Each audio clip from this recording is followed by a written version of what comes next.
So good afternoon students. Today we will study the next property of carbohydrates which is isomerism. So सबसे पहले आप ये समझ लो isomers होते क्या हैं. ऐसे कंपाउंड्स जिनका मॉलिक्यूलर फॉर्मूला सेम है, they have the same molecular formula but they have the different structural formula. So isomers में हमारे पास दो तरह के वो होते हैं, सिस एंड ट्रांस आइसोमर. किस बेस पे ये दो तरह के हैं? जब इनकी जो रोटेशन है, substances having different spatial arrangement are known as stereoisomers, mainly cis and trans. अब इस मॉलिक्यूल को अगर तुम ध्यान से देखोगे, इसमें same number of carbon atoms हैं, सेम बॉन्ड बन रहा है, हाइड्रोजन भी सेम है, दो कार्बोक्सिलिक ग्रुप हैं, लेकिन इनकी स्पेशियल अरेंजमेंट डिफरेंट है. That means in the space they are showing the different position of carboxylic group. यहाँ पे कार्बोक्सिलिक ग्रुप सेम साइड है तो इसको हम कहेंगे सिस आइसोमर. इधर इस कंपाउंड में कार्बोक्सिलिक ग्रुप ऑपोजिट साइड है, इस तरह से है. सिस वाले में ऐसे हैं और ट्रांस वाले में ऐसे हैं, opposite.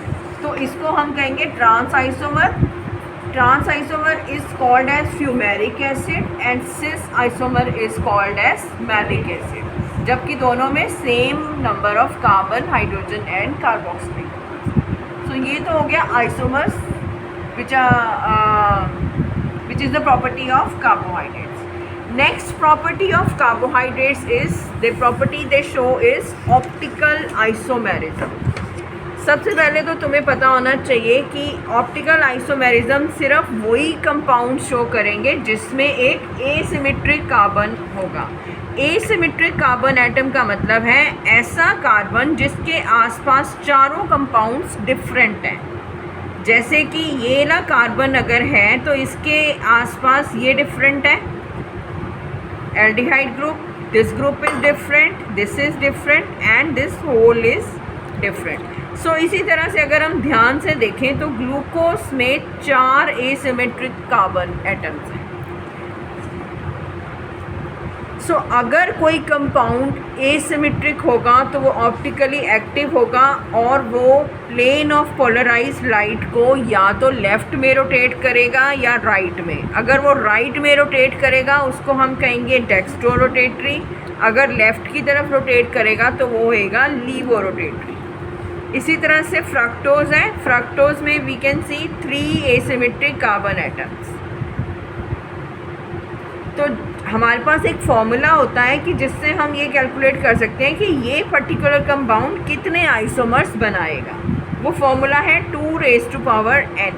The number of optical isomers is given by the formula 2 raised to power n, where n is the number of asymmetric carbon atoms. जैसे कि ग्लूकोज में you can see we have 4 asymmetric carbon atoms, 1, 2, 3 and 4.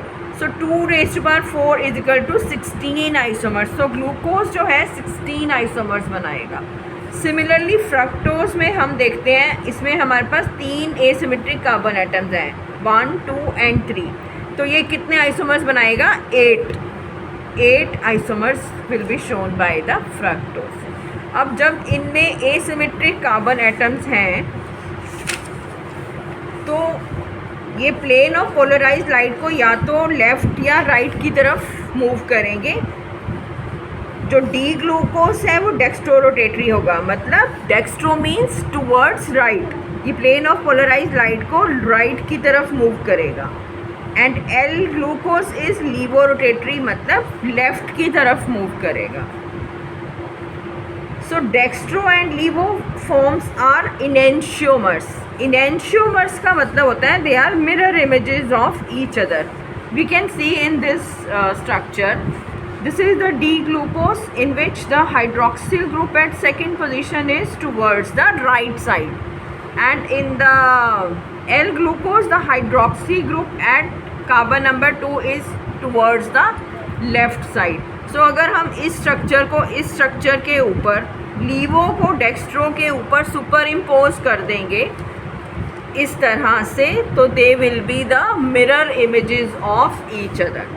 Mirror images को हम कहते हैं enantiomers, when they can superimpose upon each other and they exactly look like the mirror images.